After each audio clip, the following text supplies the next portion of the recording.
আলাইকুম ওয়া রাহমাতুল্লাহি ওয়া বারাকাতুহু। আউযু বিল্লাহি মিনাশ শাইতানির রাজিম। বিসমিল্লাহির রহমানির রহিম। আল্লাহুম্মা সাল্লি আলা সাইয়্যিদিনা ওয়া নাবিয়িনা ওয়া শাফিয়িনা ওয়া হাবিবিনা মাওলানা মুহাম্মদ ওয়া আলা আলিহি ওয়া আসহাবিহি ওয়া বারিক ওয়া সাল্লিম। আলহামদুলিল্লাহ, সমস্ত তারিফ ও প্রশংসা সেই মহান আল্লাহ তাআলার জন্য। তারপরে পরে আল্লাহ তাআলা যে নবীজির ওসিলায় আমাদেরকে বিশ্ব জগতে পাঠিয়েছেন, সে নবীজির ওপরে শত কোটি দরুদ ও সালাম বর্ষিত হোক। সকলে বলেন যে আল্লাহুম্মা আমিন। সাল্লাল্লাহু আলাইহি ওয়াসাল্লাম। অন্যান্য নবী আলাইহিস সালাম গণেরা আমাদের এই নবীজির উম্মত হওয়ার দোয়া করেছিলেন। আমরা দোয়া না করলেও তিনি যে আমাদেরকে মেহেরবানি করে এই নবীজির উম্মত করে পাঠিয়েছেন, সেজন্য আল্লাহর কাছে শুকরিয়া আদায় করে বলেন যে আলহামদুলিল্লাহ। তারপরে আল্লাহ তাআলা আমাদেরকে ফুরফুরা শরীফের মুজাদ্দিদুজ্জামান দাদা হুজুর কিবলা রাহমাতুল্লাহ হুজুরের সিলসিলা হক সিলসিলা, এই সিলসিলার অনুসারে আমাদেরকে করেছেন, সেই জন্য আল্লাহর কাছে শুকরিয়া আদায় করে বলেন যে আলহামদুলিল্লাহ।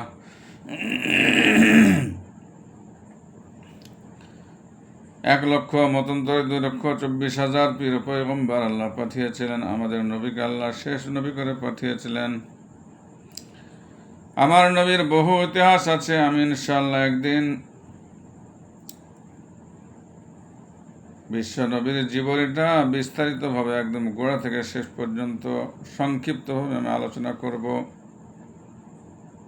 কটা পর্বে যে শেষ হবে সেটা আমি এখন বলতে পারছি না, আল্লাহ জানেন।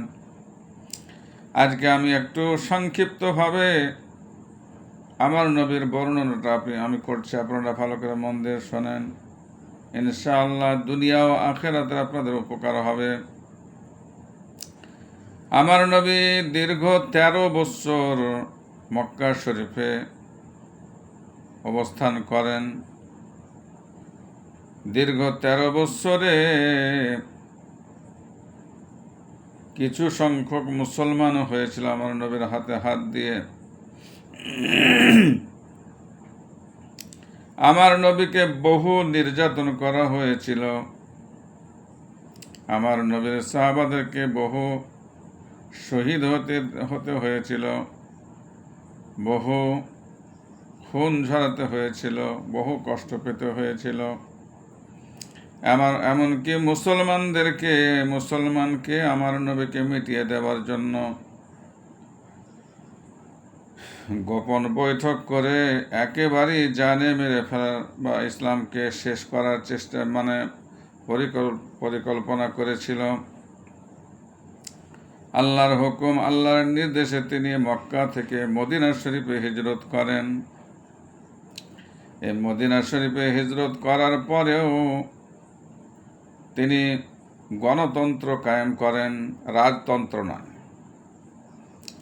তিনি মদিনা শরীফের যত রকমের ধর্মের মানুষ ছিল, সমস্ত ধর্মের মানুষদেরকে নিয়ে ঐক্যবদ্ধ হয়ে তিনি একটা গণতন্ত্র তৈরি করেন। সেই গণতন্ত্র এই মক্কা শরীফ থেকে মদিনা শরীফে যেও আমার নবীকে, ইসলামকে একেবারে মিটিয়ে ফেলার পরিকল্পনা করেছিল মক্কার কুরাইশরা, যে হয়তো আমরা মক্কা শরীফ থেকে মদিনা শরীফে চলে যেও যদি মুসলমান মোহাম্মদ যদি শক্তিশালী হয়ে যদি আবার ঘুরিয়ে আক্রমণ করে, তখন আমরা কোথায় যেয়ে দাঁড়াবো?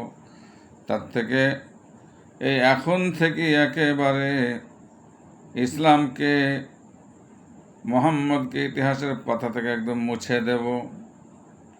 এই জন্য আমার নবী গণতন্ত্র কায়েম করলেন।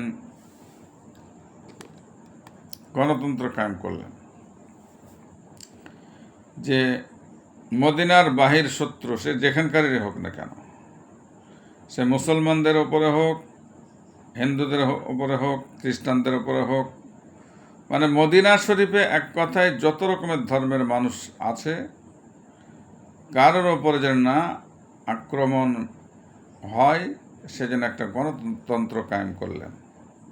তাহলে গণতন্ত্রটা কিন্তু আব্বাস সিদ্দিকী, নওশাদ সিদ্দিকী এটা বানানো নয়, বা দাদা হুজুর কেবলার নয়, এটা স্বয়ং রসুল পাক সাল্লাল্লাহু আলাইহি সাল্লাম, আমার নবী গণতন্ত্রটা কায়েম করেছিলেন। এই গণতন্ত্রের জন্মটা আমাদের নবী হযরত মুহাম্মদ সাল্লাল্লাহু আলাইহি সাল্লাম সর্বপ্রথম এই গণতন্ত্রটাকে প্রতিষ্ঠিত করেছিলেন। এটা খেয়াল রাখতে হবে।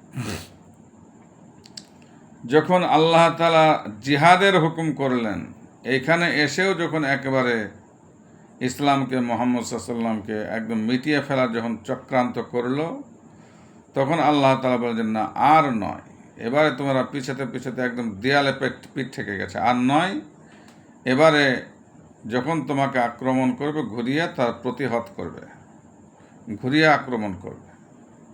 তখন জিহাদের যখন ঘোষণা যখন হয়ে গেল আল্লাহর তরফ থেকে, তখন আল্লাহ তাআলার এই জিহাদের হুকুম শুনে মুসলমানরা ঘুরিয়ে প্রথমে আক্রমণ করার পরে তখন ঘুরিয়ে আক্রমণ করার কথা আল্লাহ যখন নির্দেশ, আল্লাহর যখন হুকুম হয়ে গেল, তখন ঘুরিয়ে যখন আক্রমণ করতে লাগলো, তখন দেখা গেল আস্তে আস্তে আস্তে আস্তে মুসলমানরা জয়যুক্ত হতে হতে হতে আজকে সারা বিশ্বে মুসলমান ছেয়ে আছে।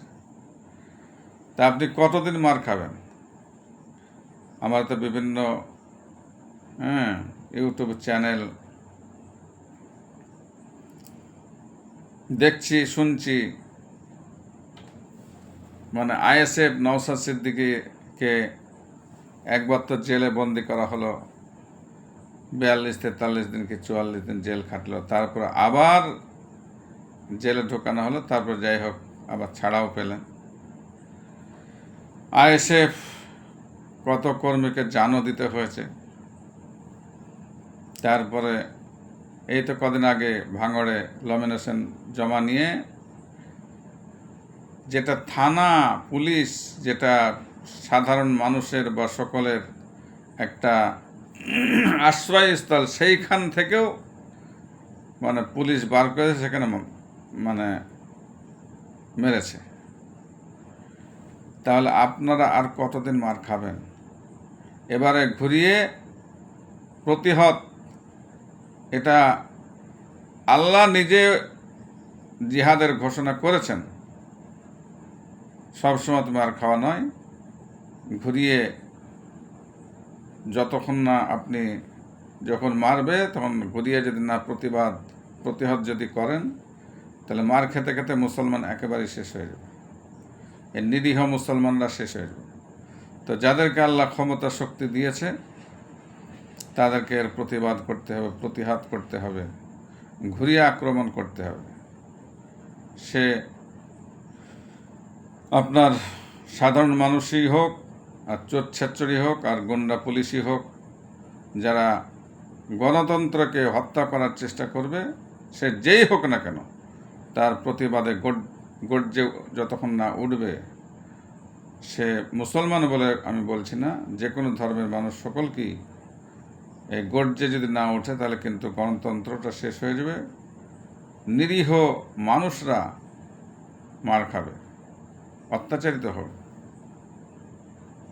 এরকম কতজনকে মানে শহীদ হতে হলো আপনারা সকলেই জানেন, আমি আর বিস্তারিত লম্বা করছি না। ইনশাআল্লাহ বিশ্বনবীর জীবনীতে আমি বিস্তারিত আলোচনা করব, আপনারা সবাই এটা শুনবেন। আমার হিন্দুস্তানের বাদশাহ খাজা চ্যানেলে যতক্ষণ আল্লাহর ওলিদের জীবনে আলোচনা করে, যতক্ষণ আমি ভিডিও আপলোড করেছি, প্রতিটাই আপনারা শুনবেন। ইনশাআল্লাহ আপনাদের দুনিয়া আখিরাতের অনেক উপকার হবে। আমার জন্য দোয়া করবেন, আমি আপনাদের সকলের জন্য দোয়া চাই। আসসালামু আলাইকুম ওয়া রাহমাতুল্লাহি ওয়া বারাকাতুহু।